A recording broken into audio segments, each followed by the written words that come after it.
জলপেশ মন্দির থেকে বেড়ায় আসার পর টোটো ঠিক করতে শুরু করলাম। জলপেশ মন্দির থেকে 6 কিলোমিটার দূরে এখানকার মন্দির আছে, যা জলপেশ মন্দিরের থেকেও বেশি পুরানো। উত্তরবঙ্গের সবচেয়ে পুরানো মন্দির এটা।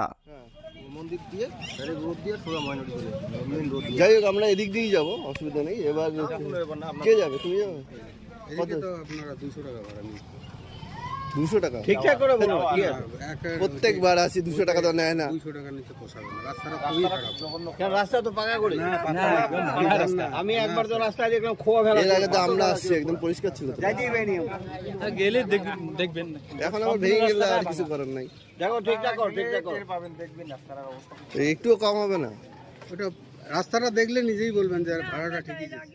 অনেকক্ষণ ধরে কথা বলার পর টোটো ঠিক হয়। 200 টাকা নেবে, আমাদের ওই মন্দিরে নিয়ে যাবে, আবার নিয়ে আসবে। সেই কথা মতো আমরাও টোটোতে উঠে পড়ি।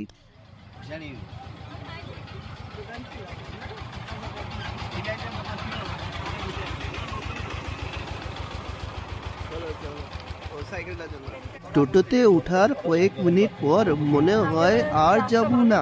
তার কারণ হইল এখানকার রাস্তা। এখন খারাপ হয়ে গেছে, এখন রাস্তা খারাপ, ভেঙে গেছে। ভেঙে গেছে। রাস্তা ওইরকমই বানা ছিল, ওই জন্য এই অবস্থা। আগেরবার কি সুন্দর রাস্তা।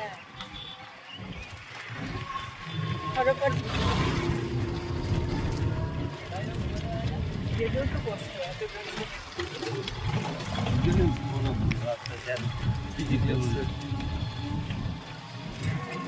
ভাঙা রাস্তায় যে টোটোর এমন ঝাঁকুনি, হাত পা মাথা কপাল সব বৃথা হয়ে গেল। হাড্ডি গুলা মনে হয় খুলি খুলি পুড়ি গেছে কয়েকটা। তো আমরা যখন আসলাম তখন রাস্তাটা বানা ছিল, একদম চকচকা ছিল। মানে কত সুন্দর রাস্তা। ভগবানের কাছে কষ্ট করেই যেতে হয়, তাই হয়তো রাস্তার এই বেহাল অবস্থা, যা প্রশাসনের চোখে পড়ে না বটে।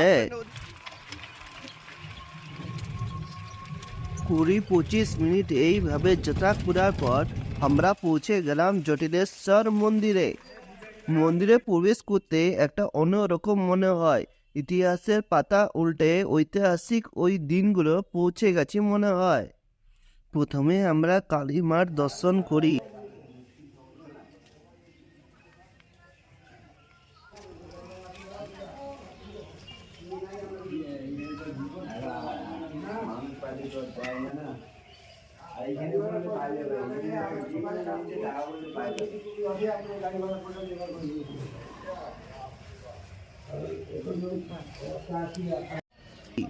সেখান থেকে বেরিয়ে এখন যে মন্দিরের সামনে যাচ্ছি সেটা হচ্ছে মা কামাখ্যার মন্দির।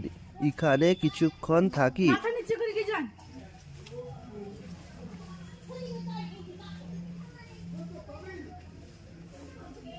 ওইটা তো মা কামাখ্যা, এটা না?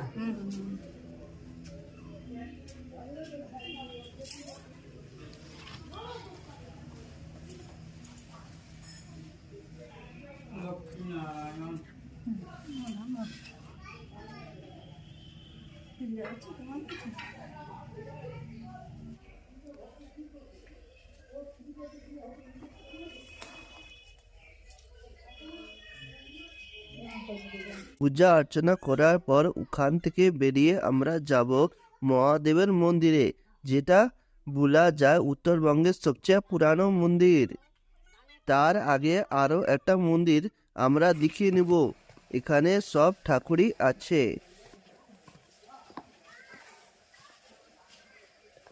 এটা হচ্ছে নারায়ণ মন্দির, এটা হচ্ছে বাবার মন্দির।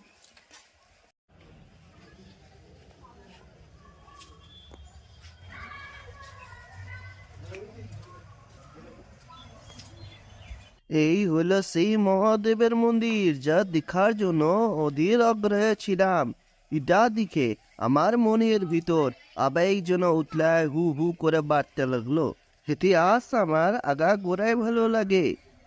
পাথরের দেওয়ালগুলিতে নানা ধরনের মূর্তি, গণেশ, শিব, পার্বতী, বিষ্ণু, কয়েকটা নৃত্যশিল্পীর মূর্তিও আছে। এই মূর্তিগুলাই বলে দেয় এই মন্দির কত বছরের পুরানো। আর তোমাদের এটাও বলে দিই, ভৌগোলিকদের মতে উত্তরবঙ্গে কুষ্টি পাথর পাওয়া যায় না। তাহলে তোমরাই বুঝতে পারছো এই পাথর বিদেশ থেকে আনা হয়েছে। এই মন্দির এতটাই পুরানো যে এই ইতিহাস সঠিকভাবে কেউ বলতে পারে না। অনুমান করা যায় 1500 বছর আগে এই মন্দির তৈরি করা হয়েছিল। আমি অনেক চেষ্টা করলাম এই মন্দিরের ইতিহাস জানার, কিন্তু সেভাবে কিছু পাই নাই।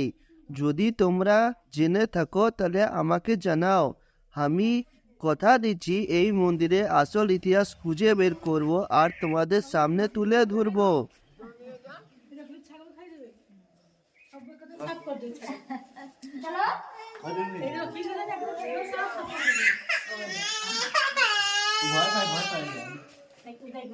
ভয় পাও?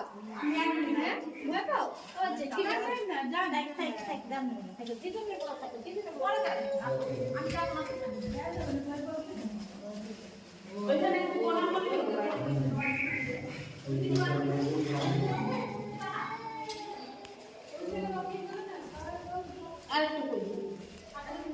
এখানে রাখি পয়সা পয়সা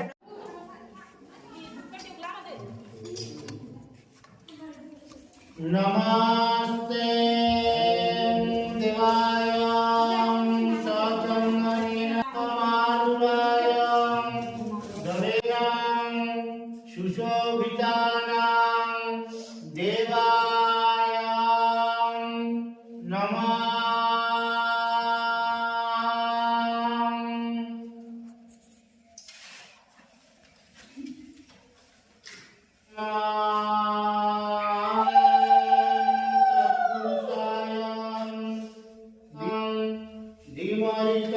रुद्राय प्रचोदयात् नमः शिवाय नमः।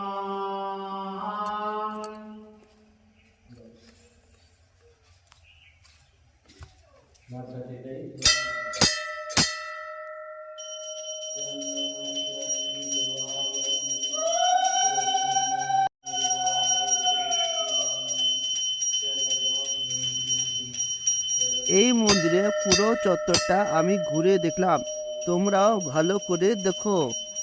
মন্দিরটা দর্শন করে নাও আর সাথে ফলো আর শেয়ার করে দাও যাতে সবাই মহাদেবের দর্শন করতে পারে। মন্দিরে ঘুরে নাও। ওই যে খালের প্যান ছবি আছে। ছবি আছে। এখানে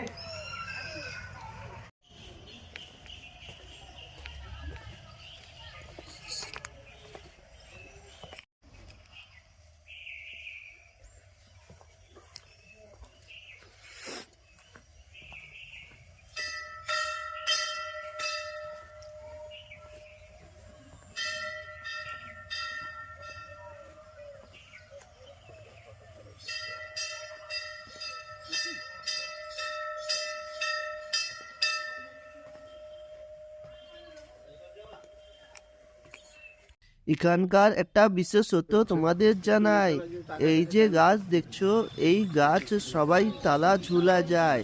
কেন জানো? মনস্কামনা মহাদেবকে জানানোর পর তালা বন্দি করে রাখে। মনস্কামনা পূর্ণ হলে তালা আবার খুলে যায় সবাই।